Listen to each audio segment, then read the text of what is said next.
Nous sommes en ligne. Bonjour et bienvenue dans ce café RH de mars. Merci à tous pour votre sont en train de se connecter. Peut-être que j'en ai vu certains à Pharmagora plus le salon de ce week-end. Vous pouvez nous dire dans le chat si vous nous entendez bien, faire un petit coucou ou nous donner le département dans lequel vous êtes installé. Comme ça nous donnera une petite idée d'où est-ce que vous nous écoutez. Lionel est en train de taper. Donc, je tiens à remercier aujourd'hui donc Bénédicte Steinhardt qui va nous faire une présentation. Bonjour Lionel du 78, bienvenue, qui va nous faire une présentation sur le vol en officine. C'est un sujet que l'on voit de plus en plus. Moi, j'ai des alertes Google sur la pharmacie et c'est un sujet, il ne passe pas une semaine sans que je vois des articles qui parlent de vols, de voitures béliers, de gens qui agressent, même qui peuvent être même violents parfois dans les officines. Et en parallèle, c'est vrai que je suis avec intérêt les posts LinkedIn de Bénédicte, qui aborde toujours avec beaucoup de justesse ce sujet. Et je suis ravie qu'elle puisse aujourd'hui nous proposer rapidement son point de vue sur comment comprendre, comment l'analyser, le mesurer et quelques astuces pour essayer d'agir contre ce fléau. Est-ce que cela fonctionne sur smartphone? Oui, tout à fait. Vous pouvez tout à fait, Manoa, vous connecter sur smartphone ou tablette. Et on a même Fatih qui est de Bruxelles. Bienvenue, Fatih. Donc, comme d'habitude, l'idée, c'est d'aller rapidement. Si vous avez des questions, vous pouvez les poser ici même dans le chat et on pourra y répondre. Le webinaire sera disponible en replay ensuite sur notre site internet. Tout en bas, on a un onglet Café RH et vous pouvez également retrouver tous les replays des cafés RH précédents. Je laisse la main à Bénédicte. Ou plutôt, je laisse la parole. Merci beaucoup, Sophie. Bonjour à toutes et à tous et merci d'être présents aujourd'hui. Nous allons parler d'un sujet qui concerne quasiment toutes les officines, mais dont on parle finalement assez peu, la démarque inconnue. Alors, les pharmacies sont aujourd'hui l'une des cibles les plus faciles pour les voleurs organisés. Pourtant, avec quelques ajustements simples, il est possible de réduire le vol entre 60 et 70%. C'est ce que je vais vous montrer aujourd'hui. Petite question, selon vous, quel pourcentage de votre chiffre d'affaires disparaît chaque jour? Si vous avez une idée, n'hésitez pas à le noter dans le chat. Ça pourrait être intéressant, effectivement, d'échanger sur ce sujet. L'objectif de ce webinaire est d'échanger un maximum de choses. Je vais vous poser des questions. Je vais essayer de rendre ce moment le plus intéressant possible concernant le sujet qui nous intéresse aujourd'hui, la démarque inconnue en officine. Donc, une pharmacie française perd en moyenne entre 15 000 et 40 000 euros par an à cause du vol. Et le plus surprenant, c'est que la majorité de ces pertes passent totalement inaperçues. L'objectif est de vous montrer l'impact sur le chiffre d'affaires, la rentabilité et sur la rentabilité de l'officine et comment certaines pharmacies récupèrent jusqu'à 1 point de marge simplement en, on va dire, sécurisant leur surface de vente. Donc, l'objectif de ce webinaire est simple, comprendre ces pertes, apprendre à les estimer et surtout voir comment est-ce qu'on peut les réduire. Parce que chaque euro de perte peut être évité et ainsi gagner des points de marge et forcément du chiffre d'affaires. OK. Alors, on va commencer et je vais passer sur la slide suivante. Alors, merci. Alors, qu'est-ce que la démarque inconnue en officine? La définition, elle est assez simple. La démarque inconnue correspond aux écarts de stock entre le stock théorique et le stock réel. En globalité, ça va être tout ce qui est vol, erreur de caisse, la casse non déclarée ou encore des écarts d'inventaire. Mais il faut aussi avoir une certaine idée en tête, c'est que ça peut concerner aussi en fait la démarque interne. On en parlera un petit peu plus tard si vous le voulez bien. Alors, contrairement à la démarque connue, comme les produits périmés ou la destruction enregistré, celui-ci reste invisible jusqu'à l'inventaire. Donc, moi, j'ai une petite question pour ceux qui veulent bien y répondre. Est-ce que votre cabinet comptable évoque avec vous la démarque inconnue? On va passer à la slide suivante. Donc la réponse est oui ou non, c'est ça? Jamais. Exactement, exactement. Alors, je vois qu'Hélène note jamais. Bonjour Hélène. Je crois qu'il y en a quasiment aucun. En globalité, lorsque je pose la question concernant le bilan, ce qui est noté, c'est l'écart de stock entre N-1 et N, ce qui n'a rien à voir avec la démarque inconnue, et c'est dommage. Donc, les méthodes de calcul, quand je rencontre les titulaires en officine, ils me disent la démarque inconnue, par définition, c'est inconnu. Maintenant, il y a des méthodes de calcul ici de la grande distribution qui ont été, on va dire, appliquées justement à l'officine, au commerce de proximité, qui permet en fait de calculer, ou en tout cas d'avoir une idée, alors pas à l'euro près bien évidemment, mais à une centaine d'euros près. C'est juste quel est le montant de cette démarque inconnue, et c'est ce qu'on va voir là tout de suite. Donc, on estime que lorsqu'il y a 100 clients qui entrent dans une pharmacie, il y a en moyenne un client qui va passer à l'acte. Alors, bien évidemment, ce n'est pas aussi simple que ça, ou aussi, je veux dire, quotidien ou journalier, ou aussi de façon aussi précise. Si on tire un fil sur 365 jours, si on fait le calcul, à la fin, on aura ce ratio-là. D'accord? Donc, pour obtenir une estimation annuelle, on multiplie donc le nombre de clients, donc on prend 1%.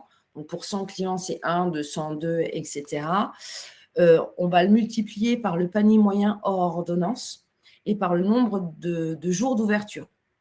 Et ça va nous donner, en fait, un nombre ou un chiffre très réaliste de votre démarque inconnue. Alors, j'imagine que certains sont en train de faire le calcul pendant qu'on fait ce webinaire. Pas de souci. On pourra échanger également là-dessus. Slide suivante. Merci. Alors là, on voit effectivement un exemple concret. Donc, un ratio de vol pour, c'est ce que je vous disais, 2 vols par jour pour 200 clients. Et c'est vraiment ça, les ratios. Le panier moyen, 17 €, qui est un panier moyen, on va dire, que l'on trouve de façon assez générale aujourd'hui en officine, qu'on multiplie par 345 jours de jours ouvrés, et ça va donner 11 730 € de démarque à l'année. Alors, je ne sais pas si vous avez des commentaires ou si ça vous paraît beaucoup, pas beaucoup. Est-ce que c'est une estimation basse selon vous? Est-ce que ça vous paraît plausible? Bien évidemment, il faut prendre en compte les marges en considération, et c'est très important. Je vais vous donner un exemple qui est très important et qu'il faut avoir en tête. Aujourd'hui, posez-vous la question, lorsque j'achète, par exemple, un produit à 10 €, que je vais le revendre 15, combien je dois en revendre pour récupérer la perte du premier? En général, il faut revendre 3 produits pour récupérer en fait la perte du premier. D'accord? Je vais vous donner un exemple plus concret sur une pharmacie qui fait 3 millions de chiffre d'affaires. Si on considère qu'elle a 1% de démarque, et là on est vraiment en deçà des chiffres, mais ce n'est pas grave, c'est pour vous donner des chiffres ronds de démarque, donc de perte annuelle, ça va faire 30 000 €. OK? Pour compenser avec une marge de 30%, c'est 100 000 € de vente qui est nécessaire pour récupérer en fait la perte annuelle de 30 000 €. Et c'est ça qui va coûter extrêmement cher en fait à l'officine, et qui va, je vais dire, avoir un impact sur la rentabilité de cette dernière. Donc, si on réfléchit, c'est l'équivalent de plusieurs semaines d'activité qui disparaissent sans qu'on s'en rende compte. Slide suivante. Bien évidemment, l'impact de la démarque inconnue va être différente par rapport au type de pharmacie. Et c'est pour ça que j'ai nommé tout dépend en fait du taux d'ordonnance. Toutes les pharmacies ne sont pas exposées de la même manière. Un élément qui est important, qui est le taux d'ordonnance, joue un rôle majeur. Si une officine a 90% de prescription, forcément, sa démarque va être différente et les réponses à celle-ci vont être également complètement différentes. Lorsque les produits qui sont peu accessibles au public, forcément le risque est relativement faible. Okay, donc, si on parle de solutions, il y a justement sur ce type d'officine aucun intérêt dans ce cas de figure de mettre par exemple des portiques, puisque la rentabilité ne serait pas significative. L'objectif de toute cette démarche, c'est effectivement d'augmenter et garder cela en tête, la rentabilité de l'officine. À l'inverse, si une pharmacie qui a 50% de libre service va exposer beaucoup plus ses produits. D'accord ? Donc, plus il y a de produits accessibles, plus il y a des opportunités de vol et plus, forcément, la démarque inconnue va augmenter. Donc là, si on veut faire un parallèle avec des solutions, on peut envisager effectivement des solutions qui permettent de détecter dans ce type d'officine, qui ont beaucoup en fait de paras, des solutions pour détecter le vol en temps réel. Slide suivante. Alors, merci. Pareil, la taille de l'officine va influencer énormément la démarque inconnue. Donc, il y a 3 éléments qui jouent un rôle important. Déjà, le flux client. Quand le flux est important, l'attention de l'équipe diminue. Donc, les résultats, les voleurs en profitent de moments d'affluence, puisque bien évidemment, ils remarquent, connaissent et anticipent ce type de moment pour agir discrètement. Dans les zones de surface de vente, les équipes sont plus éloignées des rayons, certaines zones sont peu visibles et le contrôle visuel est limité. Moi, j'ai beaucoup de titulaires qui me disent « elle ne lève pas suffisamment la tête ». C'est compliqué lorsqu'on est attentif ou attentive sur son ordonnance à regarder effectivement ce que font les clients et à répondre correctement à sa patientèle. Un autre phénomène qui va engendrer un vol supplémentaire ou plus important, c'est le nombre de références. Il est difficile de repérer un produit manquant lorsqu'il y a énormément de références. Le contrôle des stocks est plus complexe et je remarque souvent qu'on ne sait pas si c'est un produit qui est manquant ou si c'est un vol. C'est vrai que le personnel n'a pas forcément le temps et n'est pas formé à refaire les facings de façon régulière et avoir une notion de zoning par personne. Pourquoi je dis ça ?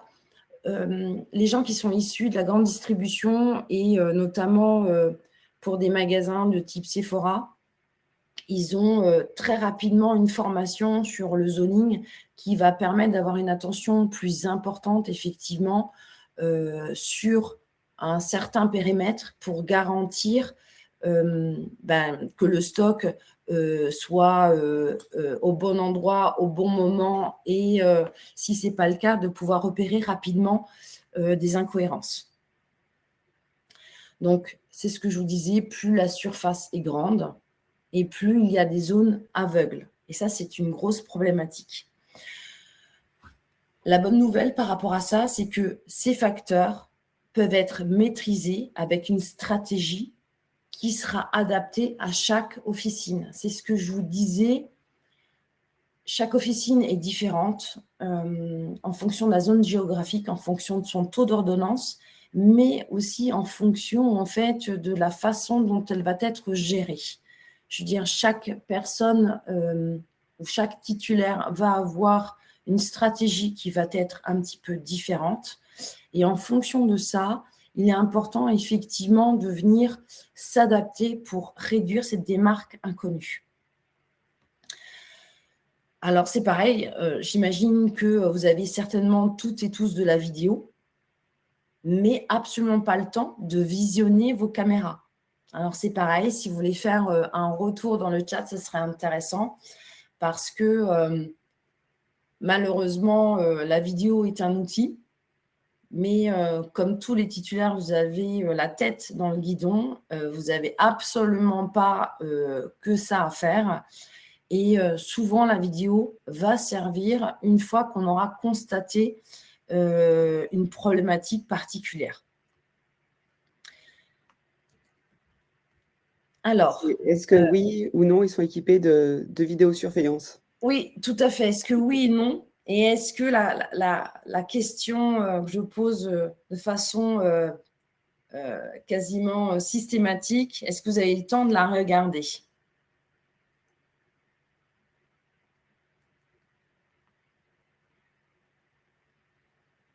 Alors, répondre, mais on peut continuer à avancer.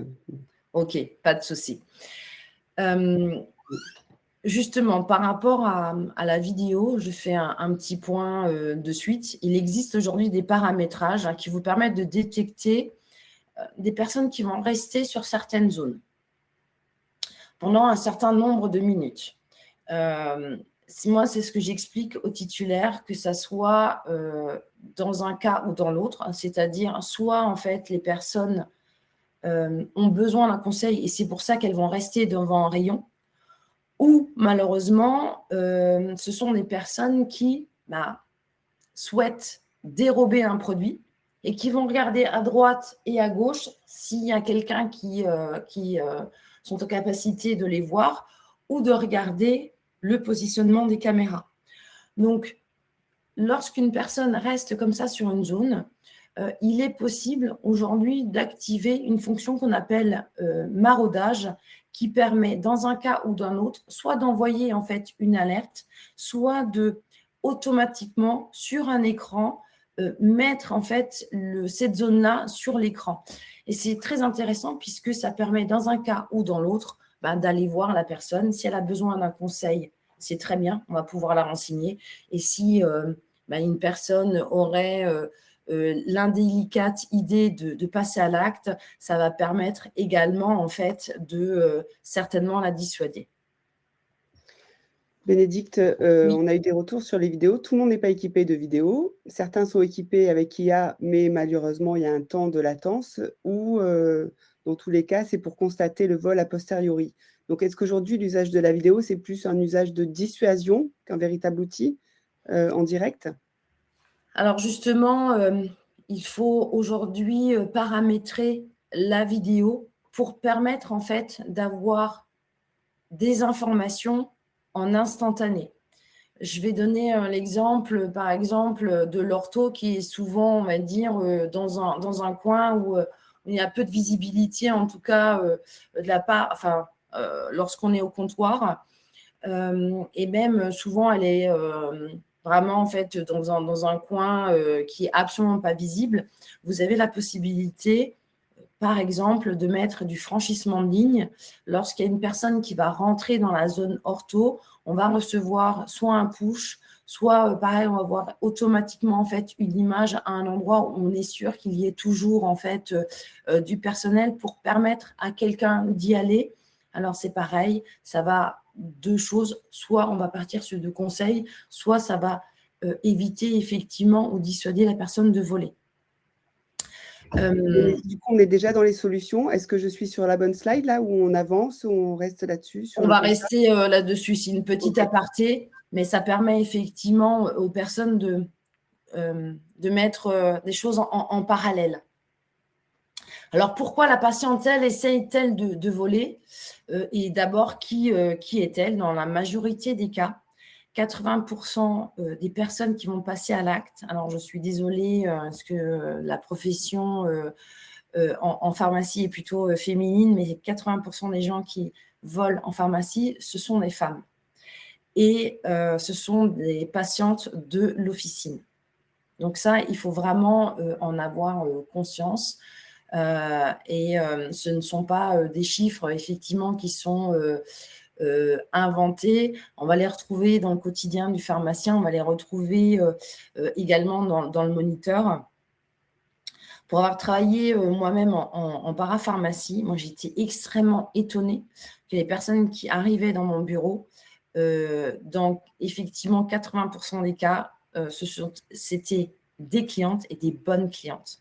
Et j'étais à chaque fois extrêmement surprise de reconnaître la personne qui passait à l'acte. Pour les 20 autres pourcents, c'est du vol réfléchi.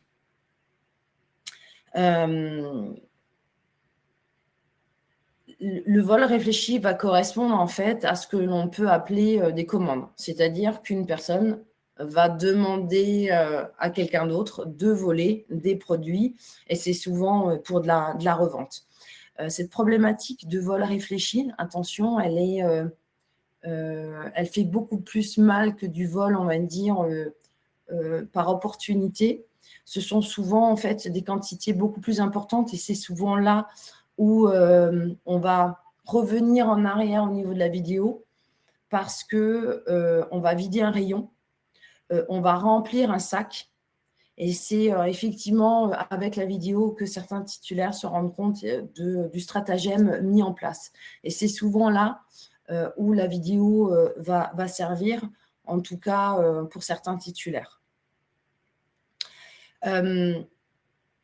Souvent, les titulaires me demandent pourquoi les personnes passent à l'acte, pourquoi elles volent.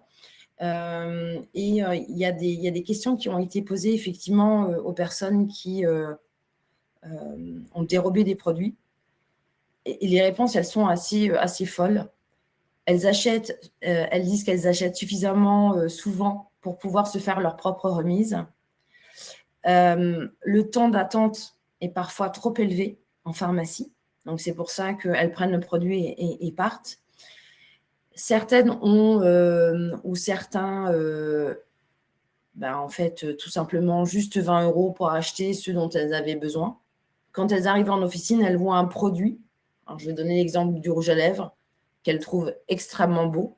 Et puis, elles se disent, tant pis, je vais le voler. Et d'autres vont se dire encore, c'est pas grave, c'est un testeur, je vais pouvoir le prendre. Alors, je vois qu'il y a une question de Manoa. Est-ce que Sur le vol réfléchi. Alors, le vol réfléchi, ce sont les salariés que vous citez. Non, le vol réfléchi, c'est vraiment des personnes qui sont dans l'officine pour voler et qui ont un ou des produits bien spécifiques à aller chercher. Donc là, par rapport au comportement, c'est complètement différent. Lorsqu'une personne vole par opportunité, c'est quelqu'un qui n'a pas l'habitude, qui va regarder à droite, à gauche et qui va avoir un comportement suffisamment suspect pour se dire tiens, ça fait un peu longtemps qu'elle traîne devant le rayon et puis on voit bien qu'elle fait des pas à droite, à gauche. La personne qui va en fait avoir une commande et va réagir en vol réfléchi. Là, ce sont des personnes qui ont soit des sacs préparés lorsque il y a des portiques en officine, c'est-à-dire avec de l'alu, on va le trouver de temps en temps, qui va remplir un sac et qui va repartir, qui ne va pas se poser de questions, qui sait ce qu'elle a à faire. Et souvent, ça dure juste 2-3 minutes, pas plus. Le vol interne, c'est encore différent. On fera une toute petite partie là-dessus. Mais évidemment, si vous avez des questions supplémentaires, on pourra le voir en aparté. Je laisserai mes coordonnées. Alors, il y a certains produits qui sont plus ciblés que d'autres. Alors, ça peut être intéressant, effectivement, d'avoir vos retours sur le type de produits qui sont volés.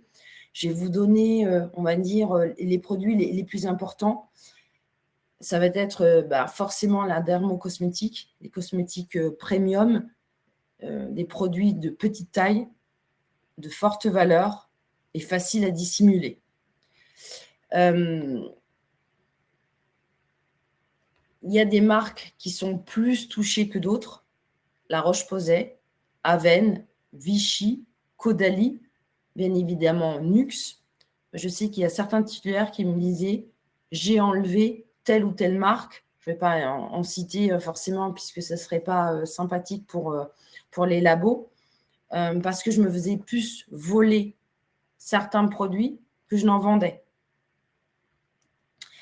Donc, vous avez des produits aussi qui sont particulièrement volés, des sérums anti-âge, des crèmes anti-rides, des soins anti-acné, des contours des yeux.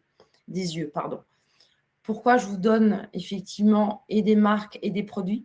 Parce qu'il est intéressant de votre côté, on reverra un petit peu plus loin, mais d'effectuer des inventaires tournants sur ce type de produits qui sont très sensibles. Deuxième catégorie de produits très sensibles, très recherchés, parce que faciles à vendre, les laits infantiles.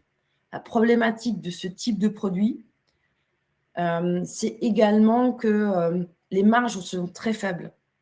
Donc, il faut en vendre beaucoup plus pour pouvoir récupérer la marge qui est perdue. Alors, Manoa nous parle d'huile essentielle. Vous enlevez carrément les boîtes. Je ne suis absolument pas étonnée parce qu'effectivement, c'est extrêmement facile de les dérober. Ça se met rapidement dans une main, dans une poche, dans un sac. Et c'est très, très problématique, effectivement, les huiles essentielles. Il y a les produits minceurs et les compléments alimentaires.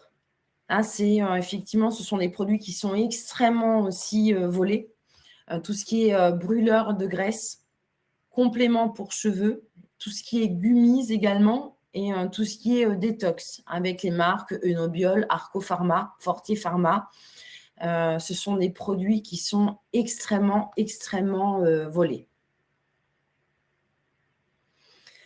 Les soins capillaires, les produits anti-chute, donc la marque Ducray, Chlorane, Phyto, sont également extrêmement volés. Il y a également les produits d'hygiène bucco-dentaire, donc les brosses à dents électriques, les kits de blanchiment, donc avec les marques Oral-B, Elmex et Parodontax sont extrêmement sensibles également. Et moi, je fais toujours un point également par rapport à la saisonnalité, puisque on va bientôt rentrer sur la saison d'été. Et bien évidemment, les solaires vont être des produits extrêmement sensibles. Donc, certains mettent des produits de saisonnalité sur certaines zones. Donc, il faut essayer d'avoir une attention particulière sur ces zones à surveiller.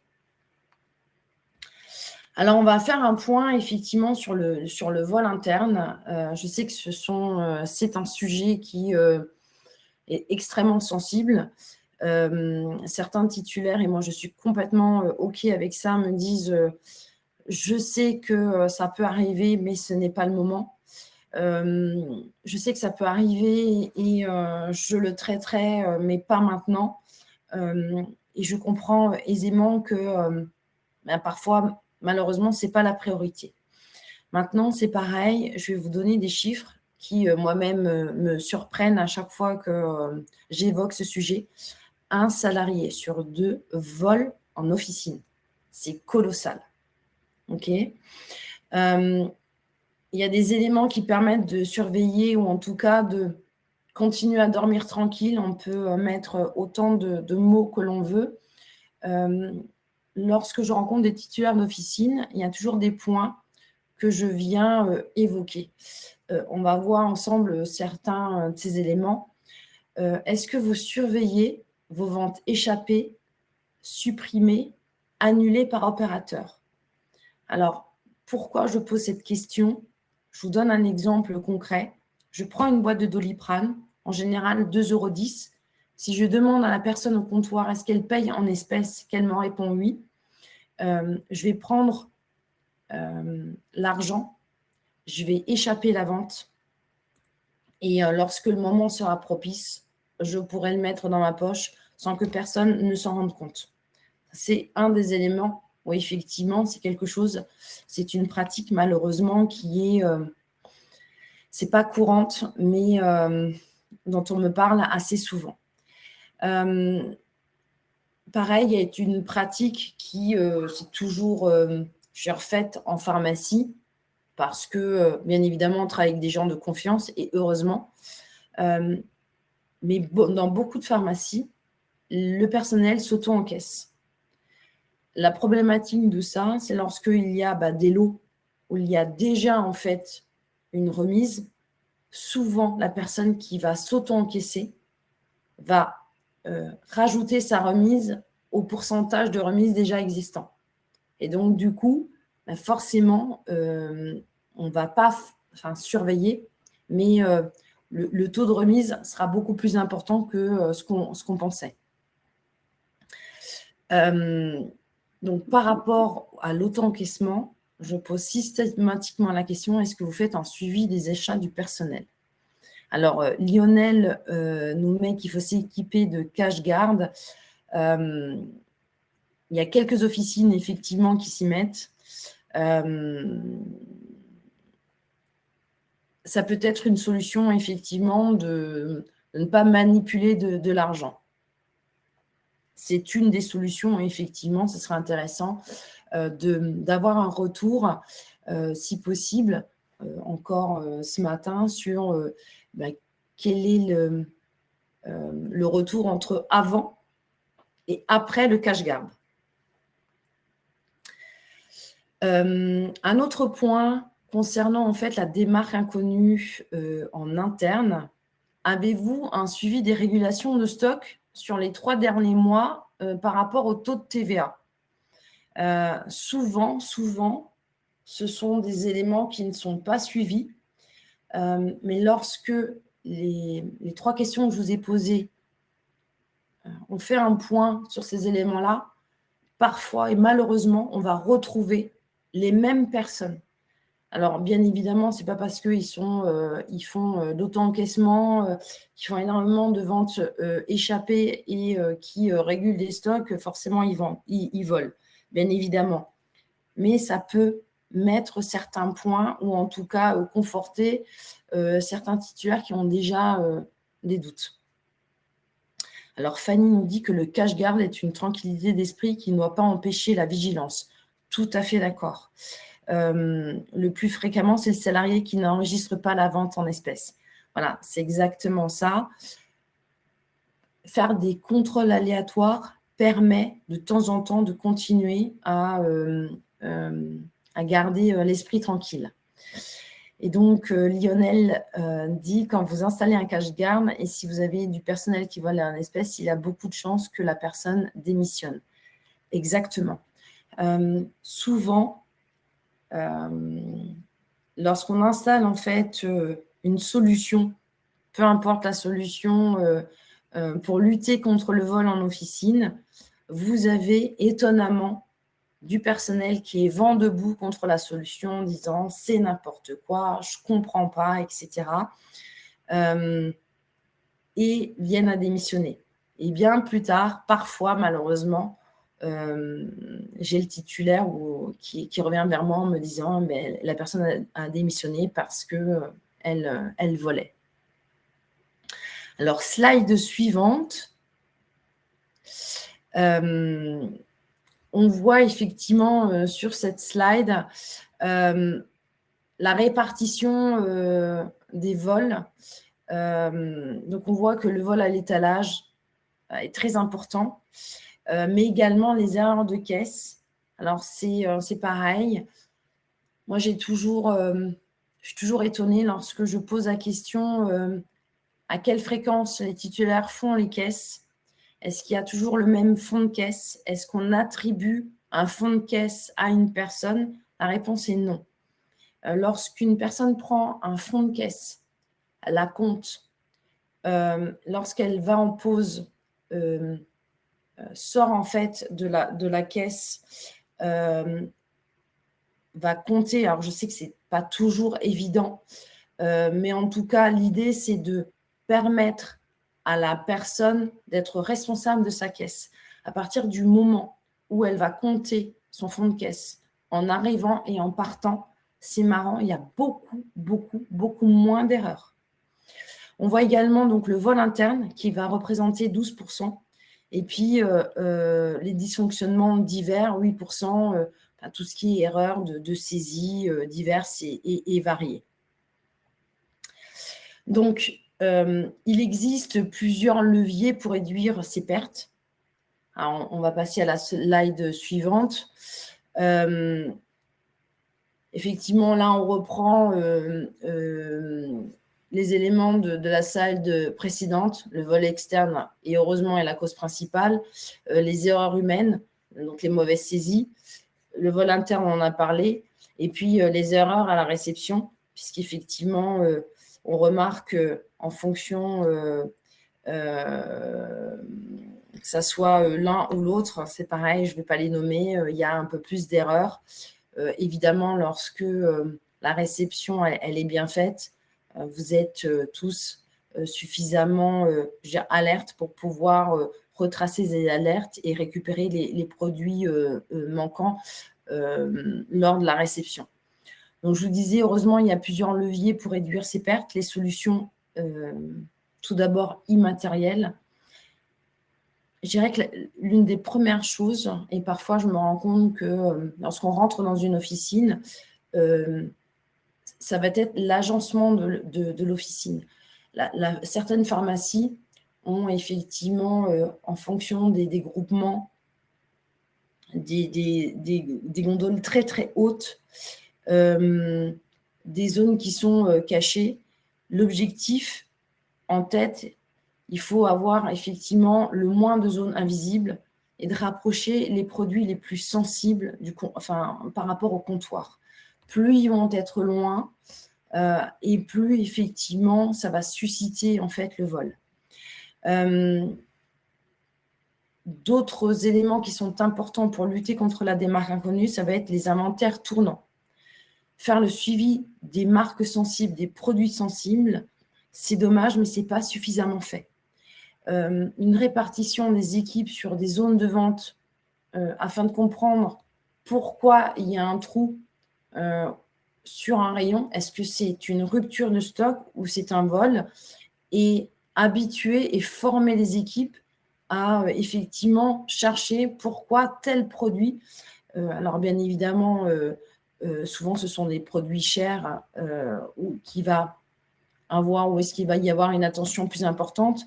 Mais il faut vraiment habituer en fait les équipes à aller comprendre pourquoi il y a des trous dans les rayons.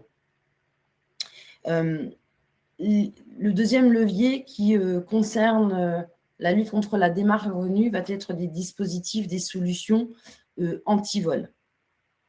Alors, on a parlé concernant le vol interne cache-garde qui peut être effectivement une solution par rapport à de la démarque interne ou à des erreurs effectivement de rendu monnaie. Vous avez des solutions aujourd'hui de vidéo intelligentes avec de l'IA, donc de l'intelligence artificielle, qui vont permettre en fait d'avoir, en fonction du type, de la typologie et de l'agencement de la pharmacie, des solutions de franchissement de ligne, des franchissements des solutions de zone de marandage.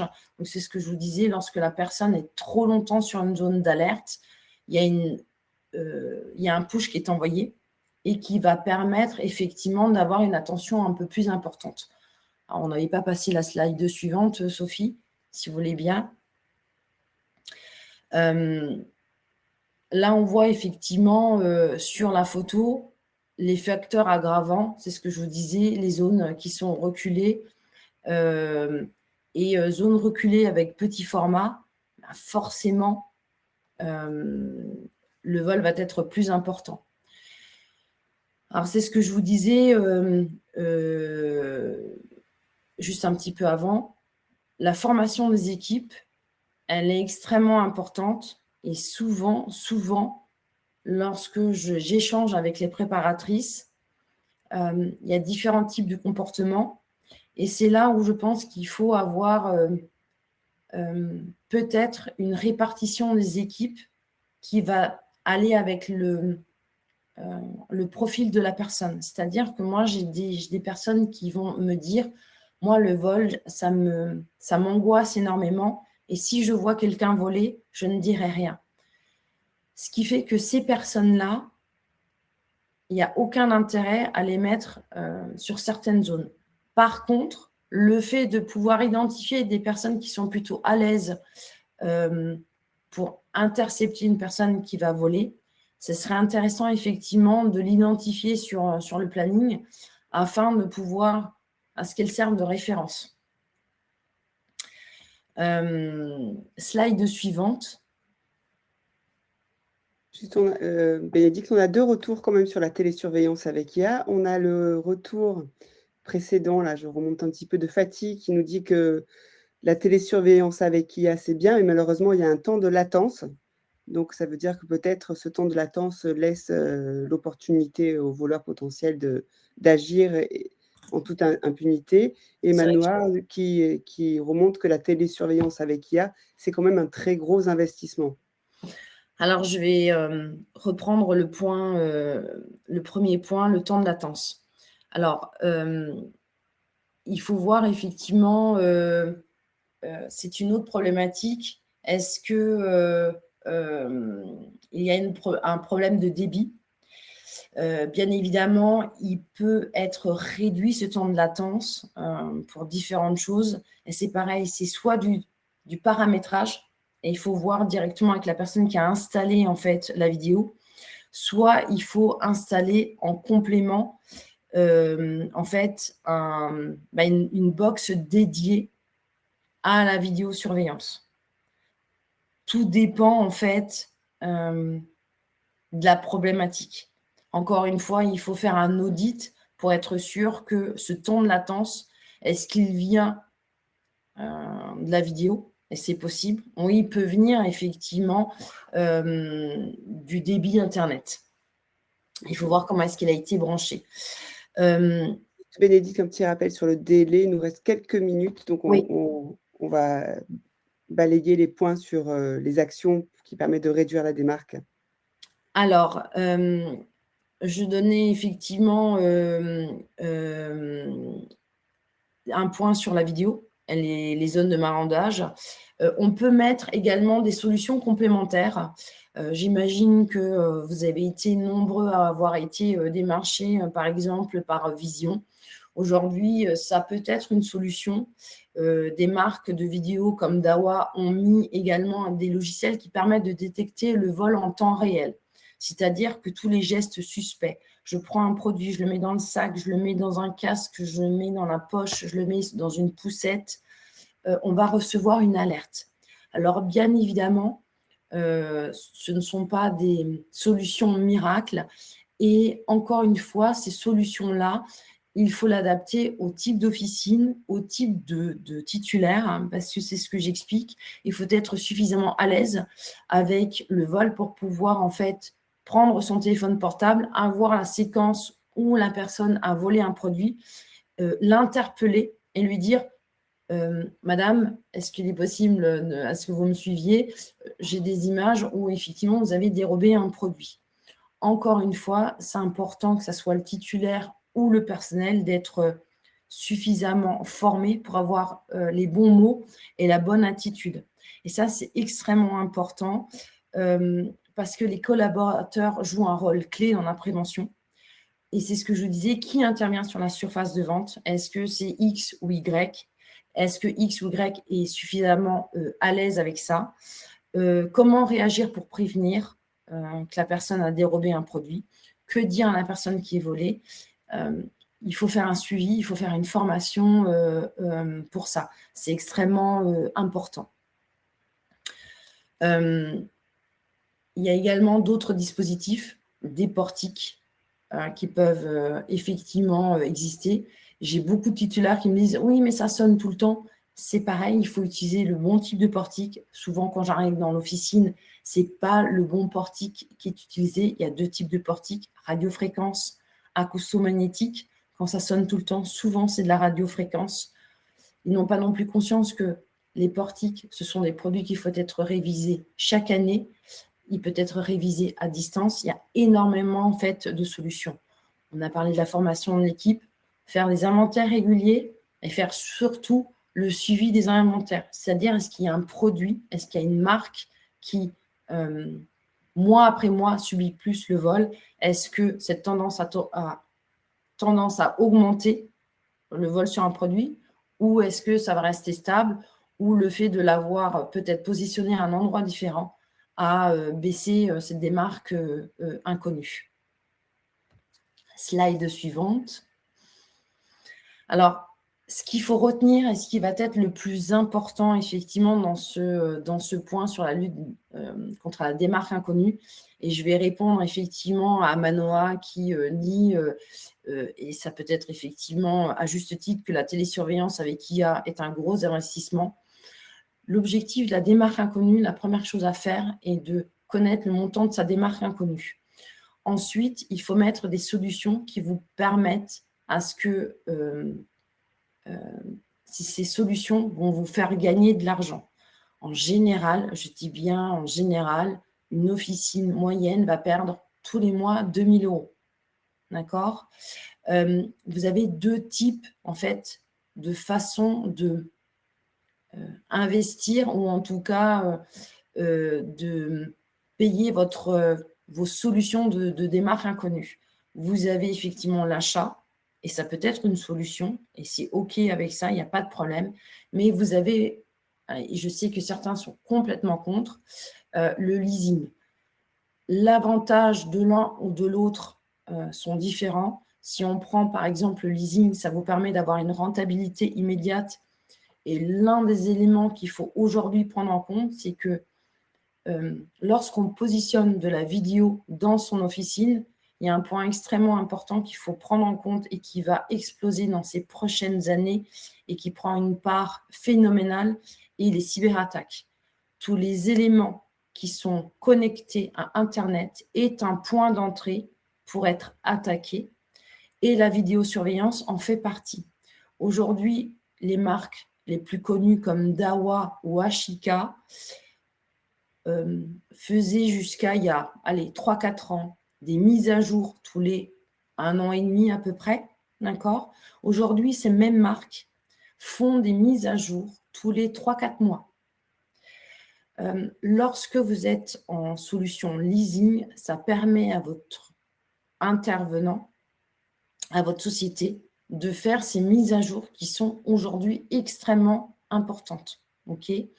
Et d'avoir les technologies, le leasing, qui va correspondre à votre problématique, et de faire évoluer votre matériel. Voilà. Donc, ah oui, DAWA s'écrit D-A-H-U-A. Alors, bien évidemment, pour ceux qui ont du matériel, n'hésitez pas à me renvoyer, en fait, si vous le souhaitez, les références et les produits. Ce que j'explique, en fait, aux gens, c'est que vous n'êtes pas obligé aujourd'hui de modifier, en fait, ce que vous avez en place. Souvent, j'ai des personnes qui reviennent vers moi sur LinkedIn et qui me disent, voilà, j'ai du DAWA, je voudrais adapter, en fait, mon matériel à, par exemple, à une solution d'ouverture de caisse en automatique. Est-ce que je peux ? Ils vont me donner le type de matériel, les références, et si c'est possible, avec son prestataire, il suffit de faire certaines modifications ou aider, en fait, le prestataire lui-même à mettre certaines modifications en place. Donc, en fonction, en fait, de l'officine, de ce qui existe, de l'existant, il n'y a pas forcément besoin de réinvestir.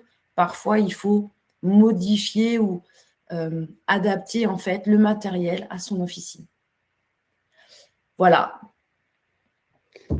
Merci Bénédicte. Du coup, en effet, je vous mets les coordonnées directes de Bénédicte si vous avez des questions supplémentaires ou besoin de vérifier justement l'efficacité du matériel utilisé, les compatibilités. N'hésitez pas aussi à suivre, je me permets, son LinkedIn, où elle a toujours des analyses sur des situations réelles très intéressantes. Et voilà, avez-vous des questions, des points à remonter, Ce webinaire sera en ligne donc sur notre site internet, je pense d'ici demain. En bas de page, vous avez dans notre footer de bas de page, on a mis un nouvel onglet Café RH et vous avez accès à tous les webinaires des cafés RH qui se sont déroulés jusqu'à présent. Bénédicte, en tout cas, merci pour cette présentation, très claire. Merci à vous. On est un petit peu dépassé le timing, mais c'était pour la bonne cause. Merci à tous, en tout cas, pour votre participation et vos questions.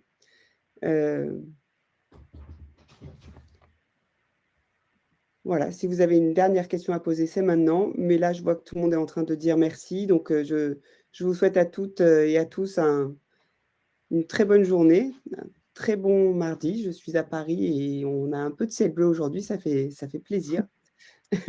Et voilà, il y a Hélène qui dit merci beaucoup, très intéressant. Merci, Madame Dudouis. Merci, Hélène. Et puis, je vous souhaite une bonne fin de semaine à tous. Merci, Bénédicte. Et au mois prochain pour le prochain Café RH. Bonne journée à tous. Merci beaucoup.